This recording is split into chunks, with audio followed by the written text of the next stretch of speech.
The car behind me is one to be a little bit excited about, not only because it's the first time the T-Roc R has been sold in Australia, but also because it's the most affordable R product in Volkswagen's range. It's about $6,500 cheaper than the Golf R hatch at $59,300 before on-road costs for the vehicle behind me. Now that seems on the face of it like cracking value, especially when it packs a very similar 2-litre turbo petrol engine, all-wheel drive grip, and plenty of everyday practicality. Now it's not going to be as focused as the Mark 8 Golf R, and that's roughly down to the fact that it doesn't have that trick limited slip rear differential which uses clutches to send power to each rear wheel to overdrive and really generate oversteer in the Golf. Instead, the T-Roc R actually channels the ethos of the Mark 7 and 7.5 Golf Rs, being quick, practical, grippy, perhaps not as outright engaging as the new Golf R, but I think this might be the perfect R product for a small growing family, especially one that lives in an urban environment. So that's what I'm going to be talking about in today's video. Of course, I'd love to hear your thoughts about the T-Roc R in the comment section down below, so leave them down there and let's get cracking. T-Roc R debuts in Australia at the same time as the facelift of this small SUV. Now you may have caught my review of the regular 140 TSI R-Line last week. The R can be told apart by a couple of things: a slightly different grille with this linking LED feature between the two headlights. As standard, you also get matrix LED headlights on this R model as well, which is a great touch for safety and nighttime drivability. They really do kick ass in the dark. Moving down the side, we get these 19-inch diamond cut and black sort of contrast alloy wheels as standard. You can option a black pack for about $2,000. Now this car is fitted with adaptive dampers as standard, unlike the 140 TSI R-Line. So that black pack just means you get black 19-inch Pretoria alloy wheels, which I know a lot of people really love. You can let me know your thoughts on them down below. You also get black mirror caps as well, but I happen to think the R specification, when teamed with all the bright work, the chrome, the silver roof rails, actually looks really handsome on this lapis blue hero color of the T-Roc R. The handsomeness continues back here with the revamped T-Roc's rear end. You've got these lovely little LED tail light features, and you can tell this is the R because you've got this nice little, very dainty R badge, which I think is exactly what you need. Not too shouty, not too loud. It does feel like an Audi RS product, but just more affordable, and that's kind of what the R brand is all about. Popping the power tailgate, which is standard fitment on this full-fat T-Roc R, but doesn't come fitted to the T-Roc R Grid Edition that's going to be coming along very shortly. That's about $5,000 less than this. Personally, I don't think you need that on a small SUV, but it is a nice feature to have. It's also got a kick to open function, just like the 140 TSI R-Line. Boot space is also identical to the 140 TSI R-Line at 392 litres.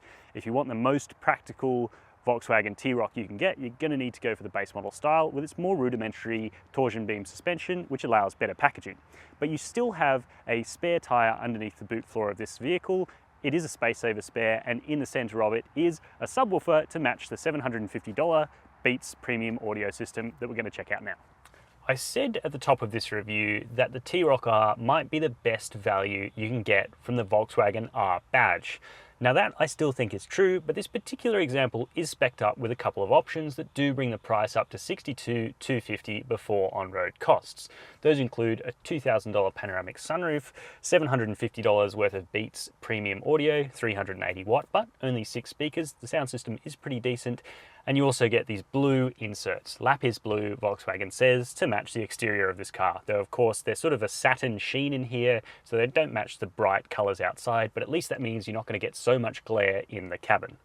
That does add a little bit of extra luxury kind of feeling ambience to the interior of the T-Roc R, and it definitely differentiates it a bit from the 140 TSI Sportline, because otherwise the interiors are very similar, especially because they both now have a soft touch dashboard, which makes a much bigger difference than you would imagine. On a hot sunny day like this, the dashboard doesn't cast any glare onto the windscreen, and it just makes visibility that little bit easier here in Australia. Plus, it seems to dampen a little bit of the road noise in the cabin of the T-Roc. Anyway, back to the rest of the T-Roc R package. It has a really nice 9.2-inch touchscreen up here. Not as big as the Volkswagen Golf's infotainment system, but it does actually respond to touch inputs very intuitively, unlike that vehicle system. We do also have wireless Apple CarPlay and Android Auto in this T-Roc R, combined with wireless charging and 2 USB-C fast charging ports. You've also got Volkswagen's pretty much signature now 10.25-inch digital driver's display, in which you can show a full map because this car has navigation, satellite navigation as standard, and that just means you can sort of read the road ahead on a road that you don't know that well. You can sort of predict what corners are coming. It makes you feel like a little bit of a driving god. In front of that is this gorgeous R steering wheel. Now, as I've said before, the haptic touch buttons aren't exactly my bag, but with the R vehicles, you do get this little R button here for a shortcut to the drive mode changing, and it's such a nice size to hold. Not quite as fat as a BMW M steering wheel, but it's fat enough that it feels right in the hands, and you've also got this perforated bit here where you actually hold, and it now has the Mark 8 Golf R's same flappy paddles, which are much more generous than you used to get in previous R Volkswagens and add a bit of a sense of occasion.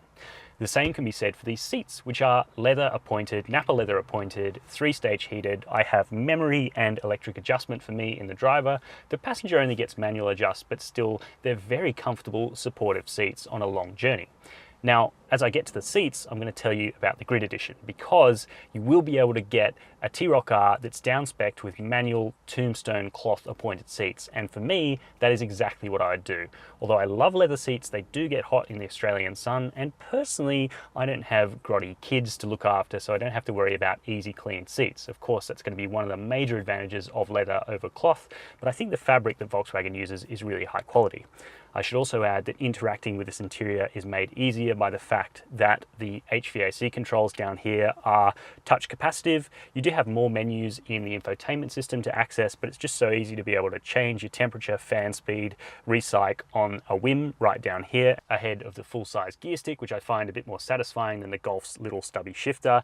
And then for practicalities, we have 2.5 cup holders here in the center console, really nice, decently sized door bins for a 1 litre bottle, and this adjustable armrest, which hides a little bit more cupboard storage below it. The T-Roc's backseat is actually pretty generous. I'm 6'2", and even under the optional panoramic sunroof, I have a little bit of extra headroom. Behind my driving position, I am just comfortable in terms of knee space, and toe room is really generous owing to the fact that these seats are set a little bit higher than they would be in something like a Golf. The appointments back here continue with Nappa leather, the bench is really comfortable and supportive, and the squab is really decently comfortable. You've also got this fold down armrest that has adjustably sized cup holders, which is a really neat little touch, and a ski port for when you take this car to the snow and go skiing. And when you're not skiing in the snow, you also have these air vents to keep rear seat passengers nice and cool and comfortable, as well as 2 USB-C fast charging ports to keep their devices charged. Now, just like the front seat and just like the models below, the T-Roc R does get nasty, scratchy, hard plastic door cards, or I should say door toppers, because the actual place where you rest your arm does have a little bit of soft leatherette padding, so that does help a little bit, but still it feels a little bit cheap. But I suppose on the whole, the T-Roc R is quite cheap when compared to something like a Hyundai Kona N, which is only about $6,000 less than this car and has actually worse material quality. So yeah, I guess you do kind of get what you pay for. I'm not sure. You can let me know your thoughts down below. As the old adage goes, when power goes up, fuel consumption must get worse. This tune of Volkswagen's 2-litre turbo petrol engine in this T-Roc R is rated at 8.3 litres per 100 kilometres in the ADR combined cycle. Our real-world testing showed 10.2 litres per 100 Ks, which is pretty decent considering the amount of performance on offer. The other thing you'll need to do with this T-Roc R is fuel it with at least 98 RON premium unleaded petrol. I say at least, but that is the most expensive petrol you can buy in Australia, and that's because this vehicle is fitted with a petrol particulate filter. As for servicing, it's due every 12 months or 15,000 kilometres, and Volkswagen will sell you a pretty decent value care plan for 5 years and 75,000 Ks that'll cost $2,800 for this flagship R grade. As for insurance, the medium budget direct customer over the last 12 months paid $984 to comprehensively insure their new Volkswagen T-Roc. Your premium may vary based on things that insurers take into account, such as where you live, your driving history, your age, and whether or not you garage the car. Let's talk about how the Volkswagen T-Roc R is to drive out on the road. Now, I'm not going to say that this thing is a Golf R rival, because it's not. It sits about 130 millimeters taller overall than a Volkswagen Golf, this T-Roc, and it definitely feels like that when you drive it on the road. There's that little bit more of a roll characteristic, and compared to the new ultra-sharp, rear-biased, well, not totally rear-biased, but with the ability to throttle steer Mark 8 Golf R, it doesn't really hold a candle to it when you're going 10/10ths. But what this T-Roc R does provide is a car that's half a step down from the Mark 8 Golf R, and I really think there's a space for that in the Australian market. It takes over from where the Mark 7 Golf R left off, as a little bit more comfortable and perhaps a little bit more usable every day as a performance vehicle that you can drop your kids off at school, drive around the suburbs, and not have to worry about overly firm suspension or a too rude engine tune, for example, because this 2-litre turbo petrol engine is actually really quite refined. Now, unfortunately, you can't get the Cupra exhaust that you can get in other markets, including in New Zealand and also in Australia on the Cupra Ateca VZX. It's about a $6,000 option on that vehicle. So the Volkswagen T-Roc R is always going to be fairly subdued, and I kind of like that. The outputs don't exactly reflect that either, because they're pretty high, certainly higher than the previous gen Golf R, so 221 kilowatts of power and 400 newton meters of torque. That 400 newton meter of torque is spread across a really broad rev range as well, from 2000 RPM right up to 5300 RPM. So the demeanor of this engine is a muscular one. It's got plenty of grunt in the mid-range, all the way up to sort of 3/4 of the way up to the red line. Peak power is made at 6600 RPM. Oh, that's where it stops being made, I should say, and that's pretty much where the red line is. The engine itself is hooked up to a 7-speed wet clutch, dual clutch transmission, which is an excellent gearbox. Volkswagen has really nailed the shift logic for this gearbox and how slick and smooth it is and how usable it is around town. It's come a long way since its first generation, which was used way back in the mid-2000s in, I think, the Mark 5 Volkswagen Golf, or perhaps the Mark 4 Golf R 32. I'm not entirely sure. It's one of those two vehicles. It's been around for a while, and now it is excellent. So slick, so smooth, and the shift logic in normal or comfort suits city driving really well. And when you want to come out onto a good back road and get stuck into the T-Roc R a little bit more, simply either pressing this drive mode button down here or the R button on the steering wheel brings up a selection of drive modes. 5 in total for on-road drive modes, with Eco, Comfort, Normal, Race, which I'm in now, and then there's Individual on top of that. Now, putting into Race mode really does engage the sound a little bit more. It gets a little bit throatier. It seems a little artificial in this car, but it still sounds pretty fruity. Not quite as fruity as the Golf version, and I think that petrol particulate filter does rob a little bit of sound. However, you do still get the occasional pop and crackle on the overrun. Now, speaking of the modes, they're tied to the adaptive suspension settings. There are 3 stages, not the 15 that you'd get in a more advanced MQB Evo product, but those 3 settings are actually pretty usable. Comfort is great for around town. It irons out the bumps pretty nicely.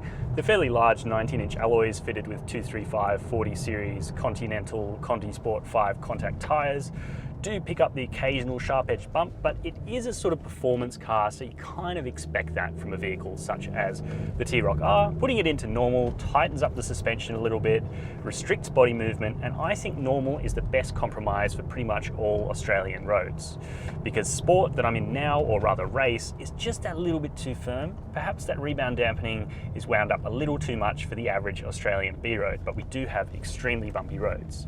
If you happen to be lucky enough to live near smooth tarmac, then that mode will actually be usable, unlike in some vehicles, for example the Golf R, which it is just a little bit too firm when you've got it wound all the way up.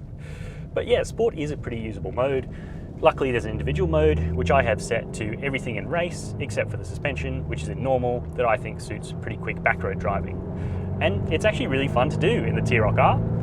It sort of stands up on its tippy toes a little bit more than the Golf, so there's a bit more off-throttle adjustability. The sound is pretty good, and crucially, the steering response is really nice and sharp. No, there's not really any feel, but you can trust this car with its variable ratio steering rack. You can lean on it, and yeah, although it doesn't do any on-throttle antics, this is still a fun, satisfying, and very neat SUV to drive. Finally, we come to the safety features, which, on the whole T-Roc range now in Australia, are really generous. You get the full set of adaptive cruise control with highway assist, lane trace assist that works really excellently, and things such as front AEB with pedestrian and cyclist detection, as well as reverse AEB. Now, on the full-fat Volkswagen T-Roc R, you also get blind spot monitoring and rear cross-traffic alert as standard. However, on the grid variant that will be coming along very soon, you do lose those 2 features. So if you want all the safety you can get in a Volkswagen T-Roc R, then you'll need to go for the full-fat example as we are in right now. In isolation, the T-Roc R is a fantastic everyday performance vehicle. It's quick, it's comfortable, and I happen to think it looks pretty cool. The problem for this vehicle is that there are so many other choices in this space, and especially from the Volkswagen group. And they're between $50,000 to $65,000, you can get yourself a Golf GTI, a Golf R hatch, a Golf R wagon, a Skoda Octavia, and there's even two new competitors from Volkswagen's sexiest Spanish cousin, the Ateca and Formentor. The marketplace is stuffed with Volkswagen Group products, and you've also got to consider the Hyundai Kona N. So why on earth would you go for the T-Roc R? Well, it happens to strike a really good balance between speed, comfort, and everyday usability.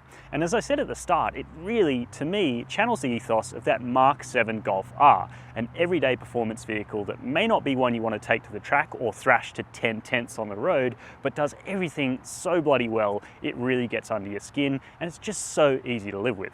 Of course, I'd love to hear your thoughts in the comments section down below, especially about the promised grid version that should be here a little bit later this year, starting from $5,000 less than this car, which I happen to think is probably the bargain of the year. Again, let me know your thoughts, and while you're there, why not hit subscribe to Chasing Cars if you haven't done so already? And as always, thank you very much for watching.